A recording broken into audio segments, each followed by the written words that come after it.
now. All right. Now we're on record. It's like blame Karen for everything and stuff. Oh, yeah. That's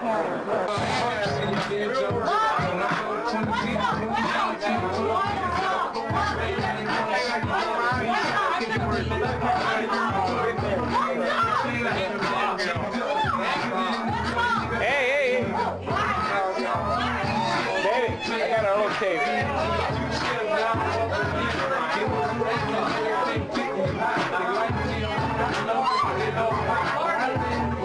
Go ahead, girl. Yeah. Hey, girl.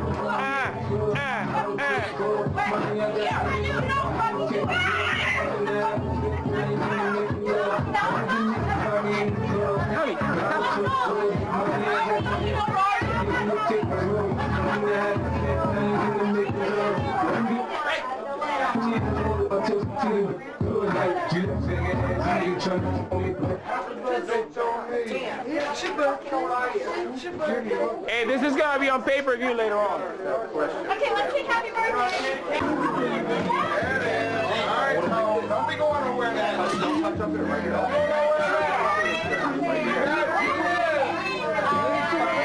Hold on, guys. Don't start yet. Hold on a second.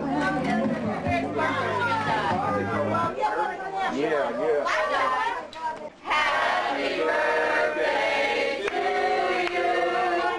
Happy birthday to you. Come on, Mike. Happy birthday, dear Tony. And Diane. Happy birthday to you.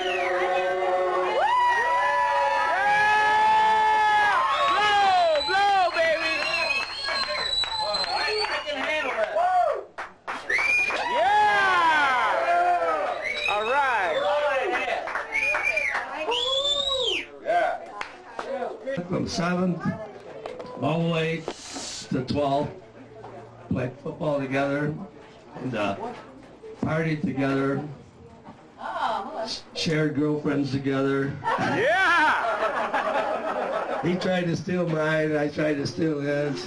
You know, we had a great time. We were friends from the beginning. But one of the best things he ever did when he met Carol at UB when we went to college. I'm jumping a little ahead only because that's one of the important things in his life, okay? And so we went through high school together and played football. And he liked my girlfriends, I liked his girlfriends. He says, can I date your girlfriend after the football game? I says, yeah, that's okay. And I remember her name to this day. And I think she passed away already, but her name was Geralda Uri. And this girl, Tony loved this girl, and I dated her a couple of times, and Tony says, you know, I don't like that girl. It's okay, Tony, it's all yours. You got her, baby. That's all. Then one time, Vinny, let me have that chair. but then one time we went on a blind date, and Tony, myself, Ed Toole, what was it, 3 or 4 that time? 3 of us or 4? 3. We went on a blind date, and we dated these 3 girls from which is called Niagara Wheatfield up in New York, and so we pull up in front. They were all in the same house. They're all sisters, and these girls came down the stairs. We sat in the living room with their parents on a blind date, and they came down, and the 3 girls, and some were nice, some were not nice, and some looked. One was nice. One was. Oh, I lucked out. I had the nicest one. Anyway, 2 girls ended up to be not so nice, right? So they were really ugly girls, I should say. So when we get to the car to get into the car, I get in the car with the front seat because I was driving, and the girl says, "Where do we sit?" And Tony says, "They're going to sit in the trunk." And then we went through high school together, playing football. Tony was a great football player. He was actually a star football player, I should say, and had a scholarship to Iowa State University, which that turned out to be a disaster for him because he got involved with the fraternity and got into a brawl with a bunch of guys in a room. And the next thing, he goes on a scholarship and he ends up coming back home, which was good for me because when he came back home, we went to the University of Buffalo. Okay, we went to the University of Buffalo and went to school, engineering school together, and that's where Tony met Carol. And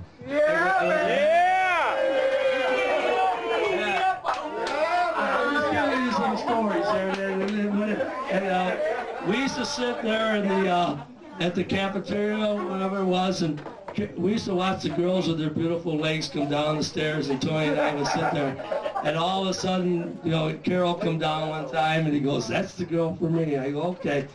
So anyway, he met Carol that time, and then every class that Tony and I went to, when he walked in the room in the class, it said right on the chalkboards, "Tony loves Carol." That was in every class. That was wonderful.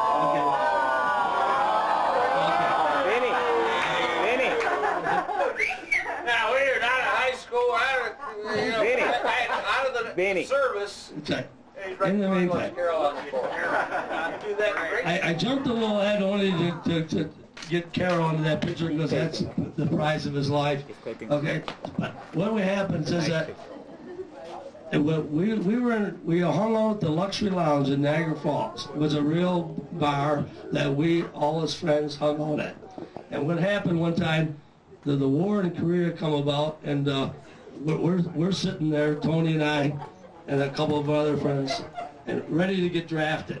And all of a sudden, the guy comes in and says, "If you want to stay out of the draft and stay out of Korea, you got to go in the Navy," right? So they said, "Go down in Youngstown, New York, join the reserves, and let's go at it." So we all go down, we join the reserves. And they said, "Okay, you can join the reserves, but you're going right to active duty." Remember, Tony? You're going to active duty. So anyway, right, get the hook, right? I'm trying to tell you a story, but anyway. So we go in the Navy together, Tony and I. We go to Bainbridge camp. I'll never forget, as long as I live, is that his number is 434-2635. He doesn't know I know his number. Anyway. You know yours? Yeah.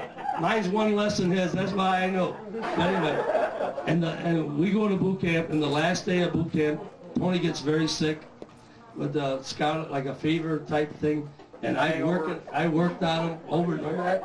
They told him if you don't get better, you're going back to boot camp. You're going to start over again anyway. So I helped Tony out. We went through that. But one of the good stories is that. Oh my goodness. That's on video, right? Yeah. One of the good stories is we built a cottage over in Pleasant Beach, Ontario, and Tony used to come and help us work on this cottage. And so one day, my grandfather, my dad, Tony and I go to the cottage to build this cottage. And we're working over there, and we stop in this bar on the way home. And we had a Cocker Spaniel dog with us, a little small. So we stop. So all of a sudden, we're in this bar, drinking pretty heavy, and all of a sudden the phone rings, and it was my aunt, and she says, "Is there 3 Americans there and a Cocker Spaniel?" And the guy says, "Yes, there is." She says, "Let me speak to the Cocker Spaniel." That's a true story. That's a true story. But Tony and I have been friends for years, and I hope it stays that way. And we've been friends forever. Thanks. Yeah! I met you in 19... I'm diving out now.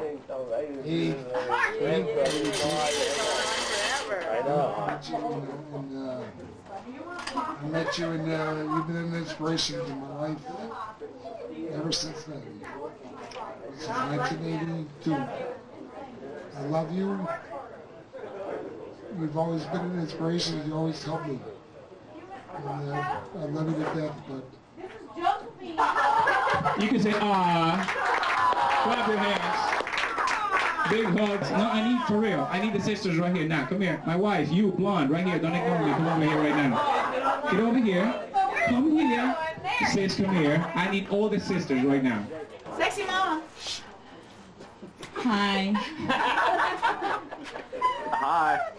Where do I begin? You've been there forever, for my life, through thick and thin, through teenage years, young years. When did you meet him? 1959, May 16th. And he thought I wasn't his because I was an ugly baby. Yeah! She was blonde for an Italian man. 44. That's right. I love you, Dad. You've been there through thick and thin my whole life. And I don't know where I'd be without you. Yeah. Big round of applause. Here comes the yeah, go ahead. You were the first one, sir. I'm my father's daughter, that's it. Say something like private. Oh, that's it? I'm my father's daughter. All right. Everybody understand? All right, big round of applause for Karen. She kept it clean. It's May 17th, 1968. I just want to say thank you to you and to my mother. Oh yeah, we'd be here for her. And apologize for my sister. Keep this PG. Thank you for being the best father I've ever had in my entire life. And giving me 3 great sisters. And My favorite one of the 3. Four, yeah. Karen. Okay, well, I'd probably taken him to the highest highs and lowest lows. Been through the worst and the best, and I would say the Lord. thank him so much for continuing to love me like no other man. And I love him to death.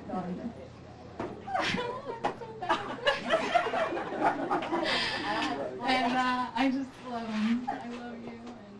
And I love you.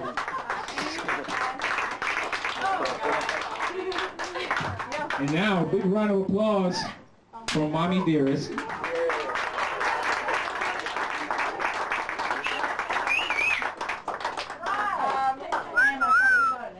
I just want to say thank you for all of you coming here today, because it's great. Without you, it wouldn't have been anything, and I'm sure Tony knows that too. I thank all of you for coming, because some of you came from so far away, and it was such a nice surprise. So I thank you all so much, and I love you all.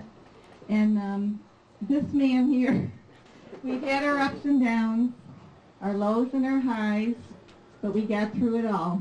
And I love him dearly. I'll always love him to the day I die. You didn't love me last year.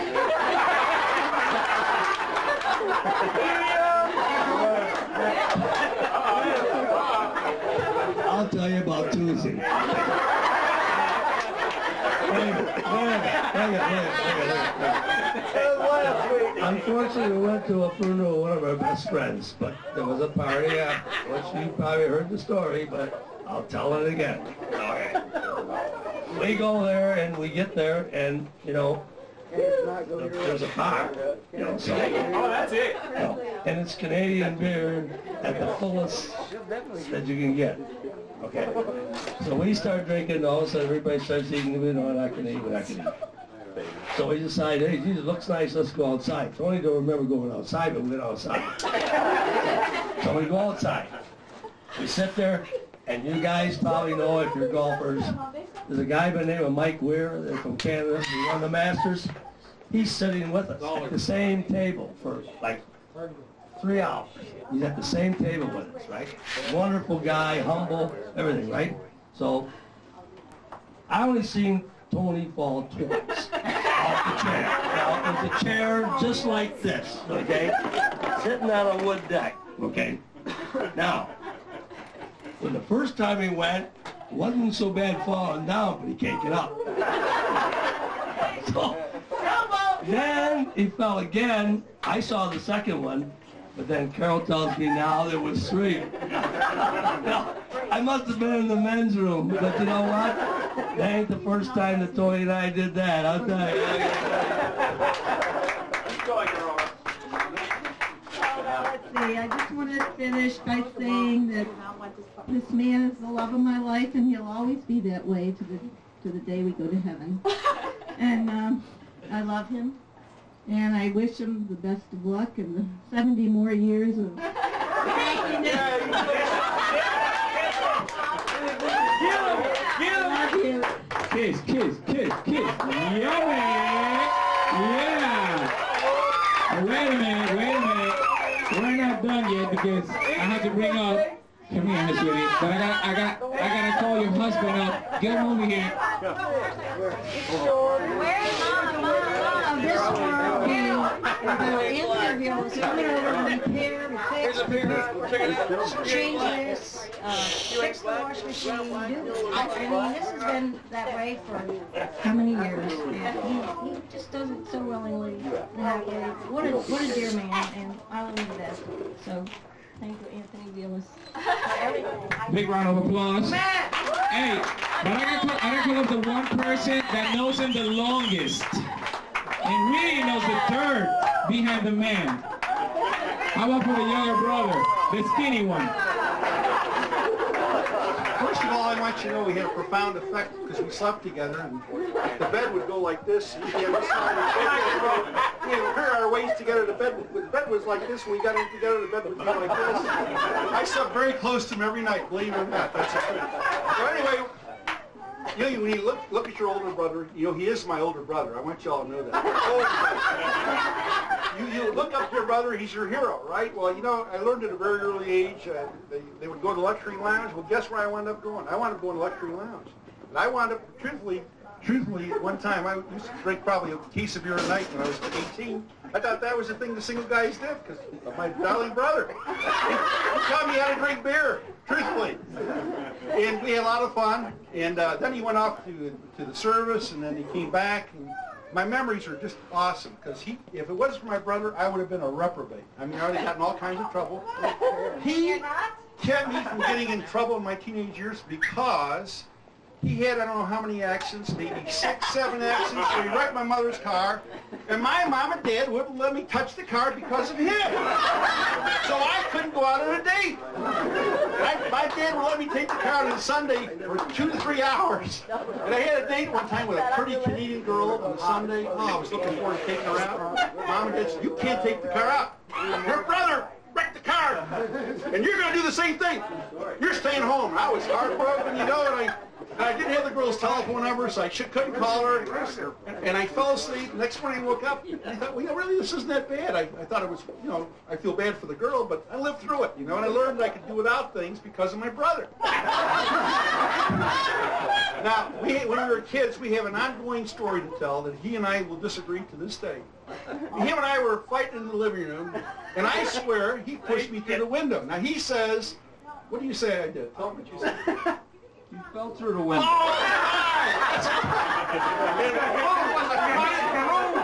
You come around and see, we don't agree on that. Middle of the winter, my dad's got to go out and get glass. We're talking about these big old painted windows. I mean, it was freezing in there. Well, my dad wasn't happy. I don't mind telling you. Of course, I said, he did it! He did it! You know, he said, he did it! He did it! Typical brothers, you know. But those were my memories, more about the fact that he kept me out of trouble because I couldn't drive a car and go out with a girl. So really, it was a blessing, to be honest with you, a real blessing. I'm really indebted to him for that. Then, as my wife said, he's been, I'm all thumbs when it comes to fixing things. He's the MacGyver of the family. I'm telling you, he can fix anything. It's been a blessing because when our washer doesn't work or something doesn't work, Tony comes through, he fixes it, and it's been a real blessing in our life that way. I would say we're close, but I get on his nerves a little time because I preached to him a little bit. Yes. Oh, no way, Dad. No way. We're down in Fort Lauderdale in February. Well, I was given an earful. Shelly was given an earful. And so after we got back, we had to go somewhere. He said, "Now, whatever you do, don't preach to me when we go out." So I didn't preach to him. Anyway, that's about it.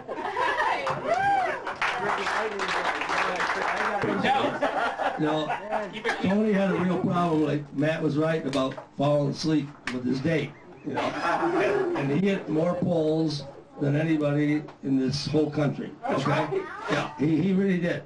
But my mother always remembered his mother because what always happened, when we went out together, his mother used to call my mother and say, "Where's my Tony?" I said, "What happened to my Tony? He's not home." And that happened at least 150 times.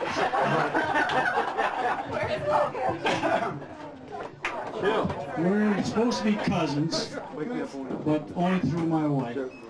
And Tony I've known for almost 60 years. Just 6 years I've ever known from him. God bless you, Tony. 71. Oh. Thanks for coming, Leonard.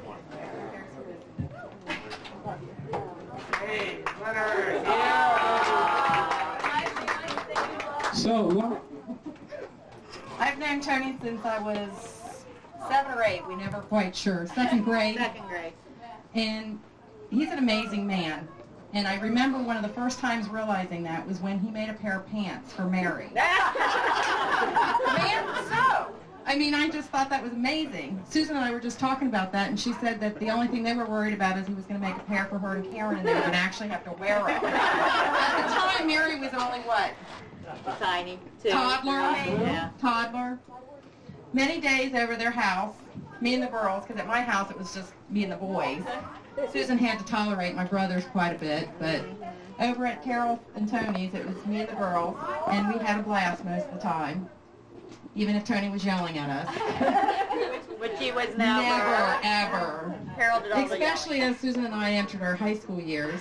We were and such he bailed angels. us out of a few I never trouble. bailed us out. We didn't get in trouble. I had the embarrassing situation last Thanksgiving, or 2 years ago, I can't remember which, where